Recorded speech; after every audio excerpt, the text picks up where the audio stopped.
บายดีพี่น้องฟังลาวและฟังไทยเนาะพี่น้องที่อยู่ต่างประเทศเนาะสบายดีปีใหม่เบอร์ทุกคนเนาะมื้อนี้ก็บ่ได้ไปถ่ายคลิปทางใดเนาะอยู่บ้านเนาะมื้อนี้ก็ข้อยเองก็สิมาเล่าเรื่องเนาะหรือว่าเราประสบการณ์ในการเฮ็ด YouTube เนาะแรกเริ่มเฮ็ดจังไดเนาะเพื่อกว่าสิผ่านกฎมาได้เนาะแล้วก็สิมาเล่าเทคนิควิธีเนาะเฮ็ดให้ผ่านกฎไว้เนาะ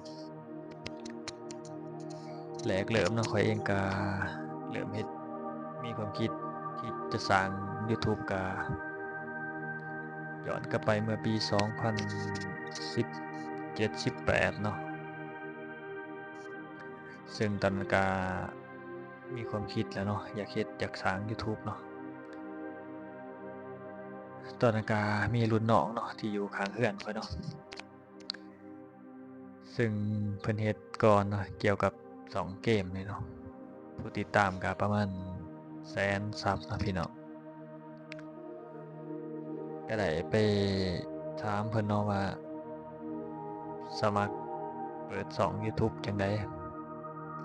แล้วก็ทางรุ่นน้องเพิ่นก็ถามว่าจะมี Gmail บ่เฮาก็ตอบว่ามีเนาะเพิ่นก็ว่าคันจะมี Gmail เจ้าก็มีช่องแล้วเนาะเจ้าสามารถโพสต์วิดีโอได้แล้วเนาะเจ้าสามารถลงคลิปต่างๆได้แล้วนะหลังจากนั้นเฮาก็บ่ได้เฮ็ดหยังเนาะเฮาก็เพราะว่ายังบ่ทันรู้วิธีอิหยังเนาะบ่ทันรู้วิธีการถ่ายอิหยังนี่แหละก็ตกมาปี2019เนาะพี่น้องเนาะตอนนั้นก็เป็นช่วงที่โควิดระบาดหนักเนาะไปไสมาไสบ่ได้เนาะได้แต่อยู่บ้านเนาะตอนนั้นก็เริ่มมีความคิดอยากเฮ็ดตอนนั้นเนาะแต่ก็บ่ฮู้ว่าสิถ่ายอิหยังอะนะสิถ่ายจั่งใดอะนะแล้วก็แรกเริ่มก็ถ่ายจากสิ่งที่อยู่ใกล้ๆโตเนาะวิถีชีวิตเนาะบ่ว่าจะเป็นการหาอยู่หากินเนาะการไปเล่นไปเที่ยวตามสถานที่ต่างๆเนาะก็เฮ็ดมาเรื่อยๆเนาะก็เฮ็ดแรกๆก็เฮ็ดบ่เป็นเนาะเราก็เฮ็ดมั่วเนาะ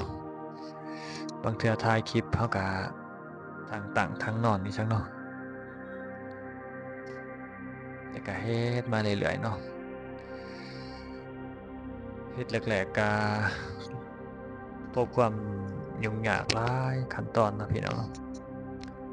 บ่ว่าจะเป็นโทรศัพท์ก็บ่เอื้ออำนวยเนาะ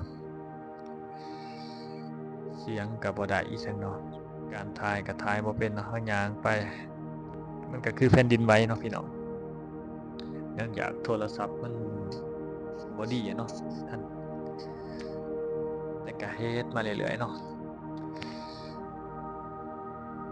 ถ่ายวิดีโอนี่ผู้บางคนก็จนว่าเรานี่เป็นบ้าเนาะพี่น้องบ้าวิดีโอเนาะเวียกงานบ่เฮ็ดหยังอันนั้นนี่หั้นนะที่เพิ่นว่าเราก็บ่ได้ฟังอีกซักเนาะมันก็บางเทื่อมันก็แม่นความเขานั่นแหละเนาะผู้เขาบ่เข้าใจเราอะเนาะบางเทื่อเราเฮ็ดเวียกน้อยหนึ่งเนาะคือดำไร่ดำนาเนาะดำไปน้อยหนึ่งเราก็ถ่ายวิดีโอเนาะเฮ็ดไปน้อยหนึ่งเราก็ถ่ายแบบเป็นช็อตเป็นช็อตเป็นช็อตอะนะแต่ว่าผู้หลักผู้ใหญ่ผู้เฒ่าผู้แก่เพิ่นบ่เข้าใจเนาะเพิ่นก็สิว่าเรานี่บ้าโทรศัพท์แนวนั้นแนวนี้เนาะแต่เขาก็เว้าสารพัดเนาะแต่ว่าเราเองก็บ่ได้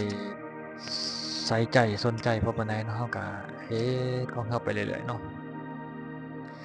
เราก็คิดว่าสักมื้อหนึ่งมันต้องสำเร็จอะนะก็เฮ็ดมาเรื่อยๆเนาะตอนนั้นก็ได้ไปศึกษานำหลายเนาะบ่ว่าจะเป็นอาจารย์ที่อยู่ฝั่งไทยเนาะอาจารย์เสกเนาะแล้วก็โอ้หลายคนเนาะหลักๆเนาะเราก็ได้ไปศึกษาถ้าเป็นฝั่งลาวก็จะเป็นอาจารย์ปอนเนาะไปหาเบิ่งคลิปวิดีโอต่างๆเนาะแล้วก็ตกมาปี2023เนาะถ่ายปี2023เนาะพี่น้อง เริ่มผ่านกด 4,000 ชั่วโมงเนาะตอนนั้นก็รู้สึกดีใจเนาะตอนนั้นแล้วว่าตอนนั้นก็โทรศัพท์ก็ตายเนาะโทรศัพท์ที่เฮาถ่ายเพื่อมันสิผ่านกดเนาะก็ผ่านร้อนผ่านหนาวมาหลายเนาะตอนนั้นก็เลยตัดสินใจซื้อโทรศัพท์หน่วยปัจจุบันนี้เนาะซึ่งที่เฮากำลังถ่ายคลิปเนี่ยก็เป็นโทรศัพท์ใหม่เนาะธรรมดานี่แหละแล้วก็ตกมาเดือน5เนาะเดือน5ปี2024เนาะก็ได้รับเงินก่อนแรกจากยูทูบเนาะพี่น้องเอ้ยเป็นสิ่งที่เฮาภาคภูมิใจเนาะแล้วก็เฮาบ่คิดบ่ฝันเนาะว่าเฮาสิได้เนาะจากที่เฮาลองผิดลองถูกเนาะเฮ็ดเล่นๆที่ผ่านมาเนาะเฮาก็เฮ็ดได้เนาะครบ100เหรียญเนาะ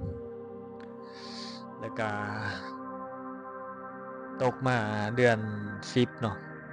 เดือน10ปี2024นะเฮาก็ได้ก่อนที่2เนาะเฮาก็สะสมเหรียญมาเรื่อยๆเนาะพี่น้องเนาะเฮาก็เป็น2หน่อยเนาะเพื่อสิได้100เหรียญมันก็ใช้เวลาเนาะใช้เวลาในการเฮ็ดเนาะในการสสะสมเหรียญนั่นแหละเนาะคือ2ใหญ่เพิ่นก็อาจสิเฮ็ด4-5คลิปเนาะเพิ่นก็ทะลุ100เหรียญแล้วเนาะแต่ว่าเฮา2หน่อยเนาะ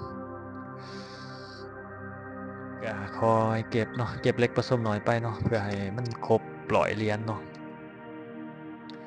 แต่ก็เฮ็ดมาเรื่อยๆเนาะพี่น้องเนาะสำหรับไผที่กำลังเฮ็ดยูทูบเนาะก็ขอเป็นกำลังใจให้เนาะสู้ๆเนาะเฮ็ดแรกๆนี่ก็บ่มีไผเบิ่งเนาะข้อยเองก็บ่มีคนเบิ่งเนาะแต่ว่าก็พยายามเนาะบ่ท้อบ่ถอยเนาะแรกเริ่มเฮาก็เฮ็ดจากเริ่มจากโทรศัพท์หน่วยเก่าๆเฮานี่แหละเนาะพี่น้องเนาะเฮาบ่ฟ้าวลงทุนอีหยังหลายเนาะเฮาต้องเริ่มจากสิ่งที่เฮามีก่อนเนาะใช้โทรศัพท์ถ่ายนี่แหละคันว่ามันดีมันปังอีหยังเนาะเฮาก็จั่งคอยปรับปรุงเนาะคอยซื้ออุปกรณ์มาเสริมเอาเนาะแล้วก็สำหรับเทคนิคเนาะหรือว่าอันนั้นเนาะในการผ่านกดผู้ติดตาม 1,000 คนนี่เนาะแรกเริ่มนี่เราก็ต้องไปหา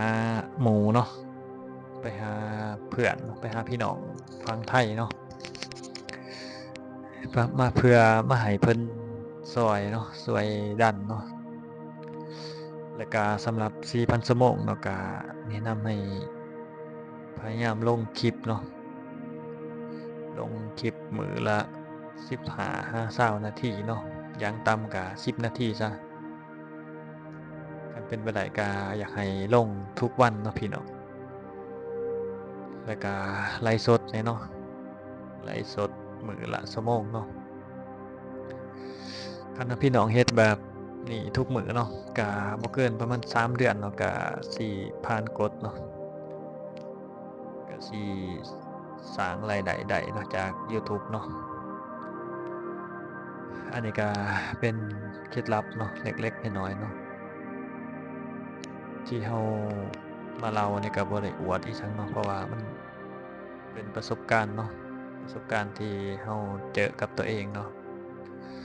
ในการเฮ็ดในการสร้างยูทูบเนาะเพื่อสิผ่านกฎเนาะ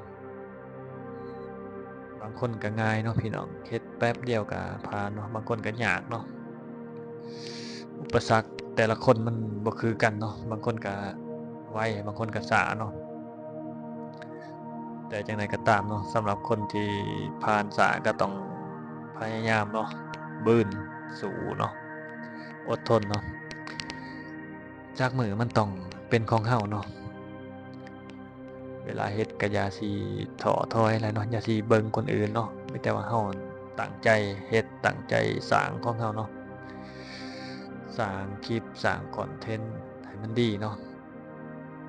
และการถ่ายเนาะเฮาก็ถ่ายแบบง่ายๆเนาะสำหรับใครที่บ่ฮู้ว่าสิถ่ายหยังเนาะเฮาก็เริ่มจาก สิ่งที่ไกลโตวเฮาเนาะบ่ว่าจะเป็นการหาอยู่หากินเนาะวิถีชีวิตแล้วก็เฮ็ดไร่เฮ็ดนาหยังเนาะแต่เฮ็ดสิ่งต่างๆเนาะอิหยังที่มันถ่ายได้ก็ถ่ายไปเลยเนาะพี่น้องเนาะและมันต้องมีคลิปใดคลิปหนึ่งอะที่เจ้าจะจับทางใดเนาะจับทางใดคลิปที่ว่ามันปังอะนะคลิปที่มีคนเบิ่งหลายเนาะสมมุติจะเฮ็ดคลิปแต่1 50นี่แน่นอนเนาะบ่มีคนเบิ่งเนาะแต่ก็เจ้าต้องพยายามเฮ็ดไปเรื่อยๆเนาะเฮ็ดให้มันสังเกตเบิ่งแหล้วเนาะแต่คลิปที่1หาคลิปที่100เนาะสังเกตเบิ่งเนาะมันต้องมีความแตกต่างเนาะมันต้องมีความแบบจุดเด่นนะแต่ละคลิปเนาะเฮ็ดใหม่ๆก็ต้องถ่ายหลายๆสิ่งหลายๆอย่างเนาะพี่น้องเนาะเพื่อเราสิรู้ว่าผู้ชมเพิ่นมักแบบใดอะนะเนาะ